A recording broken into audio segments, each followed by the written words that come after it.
Hello everyone, आप सभी का मेरे YouTube channel home science Sangeeta Srivastava में स्वागत है। स्टूडेंट, इसके पहले के वीडियो में हम पेंटाथोनिक एसिड को पढ़ रहे हैं, जिसमें हमने पेंटाथोनिक एसिड के कार्य का अध्ययन किया है, जिसे विटामिन B5 भी कहते हैं।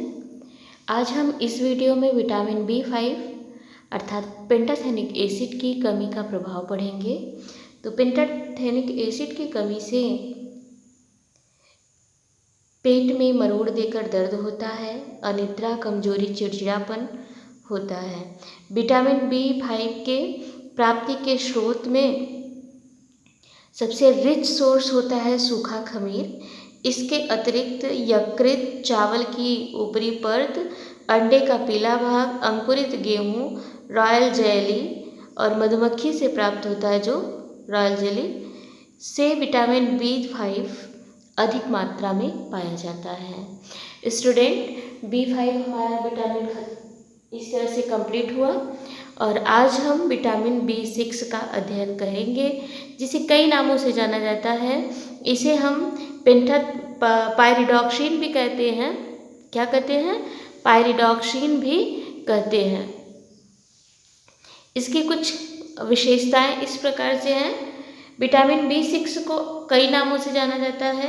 रेड एंटीडर्मेटाइटिस विटामिन, प्रतित्वचा शोथ विटामिन्स इत्यादि नामों से जाना जाता है। ठीक है, इसकी कमी का अध्ययन चूहों पे किया गया था और जिसके कारण में देखा गया था कि जब चूहों में विटामिन B6 की कमी हो जाती है तो उन्हें स्किन से संबंधित प्रॉब्लम हो जाती है, उनके बाल झड़ने लगते हैं, ठीक है, और सिकुड़ा सिकुड़ा सा स्किन हो जाता है। तो इसीलिए इसका नाम क्या पड़ा?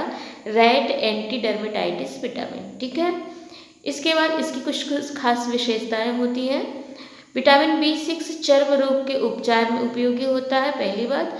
और दूसरी बात, 1938 में विटामिन B6 का नामकरण किया गया था। ये दोनों चीज़ें आप ध्यान रखिएगा। इसके बाद हमारा है विटामिन B6 के रूप।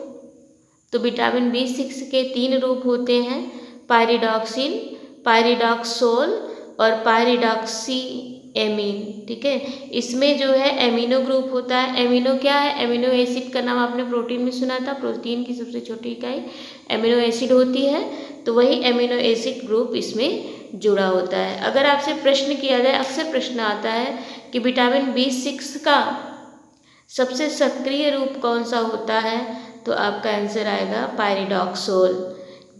ठीक है, इसमें एल्डिहाइड ग्रुप होता है और ये सबसे सक्रिय रूप होता है पायरिडॉक्सिन का। इस तरह से हमारे विटामिन B6 के 3 रूप हुए, पायरिडॉक्सिन, पायरिडॉक्सोल, पायरिडॉक्सीएमीन। क्लियर? आगे है विटामिन B6 के कार्य। विटामिन B6 के महत्वपूर्ण कार्य होते हैं। इसमें पहला है चर्म रोग, पहला है नाड़ी संस्थान के लिए ये जरूरी होता है। दूसरा, चर्म रोग के उपचार के लिए आवश्यक होता है। चर्म रोग का मतलब आप समझते हैं, चमड़े से संबंधित रोग। ठीक है, नाड़ी संस्थान जिसे आप नर्वस सिस्टम कहते हो, इसी नाड़ी संस्थान के कारण ही हमारे जो मस्तिष्क है ये कार्य करते हैं, हमारे शरीर के अंग कार्य करते हैं। ठीक है, और तीसरा है मांसपेशियों को स्वस्थ बनाए रखने के लिए भी ये आवश्यक होता है। विटामिन B6 का एक्टिव रूप है पायरिडॉक्सोल, अभी हम आपको बताया। ये कोएंजाइम के रूप में भी कार्य करता है। 6 नंबर है RBC की प्रक्रिया को नियंत्रित करता है। अब RBC क्या होता है? तो रेड ब्लड, लाल रक्त कणिका जो होती है उसके नियंत्रण करने के लिए भी विटामिन B6 की आवश्यकता होती है। सातवां है ट्रिप्टोफैन से नियासिन बनने में भी यह सहयोग करता है। और इसके साथ साथ यहाँ हिस्टाडीन को हिस्टामिना में और टायरोसिन को टायरामीन में बदलने का कार्य भी करता है। इसके साथ साथ थायराइड, एड्रिनल, इंसुलिन हार्मोन्स के नियमन में भी विटामिन B6 सहायक होता है। इस तरह से हमारा पायरिडॉक्सिन के प्राप्ति के स्रोत रहे, इंट्रोडक्शन रहे, गुणधर्म रहे। ठीक है, प्राप्ति के स्रोत में आप जान लीजिएगा कि सूखा खमीर, मूंगफली, हरी सब्जी, दूध और मांसाहारी भोज्य पदार्थ से हमको अच्छी मात्रा में प्राप्त होता है।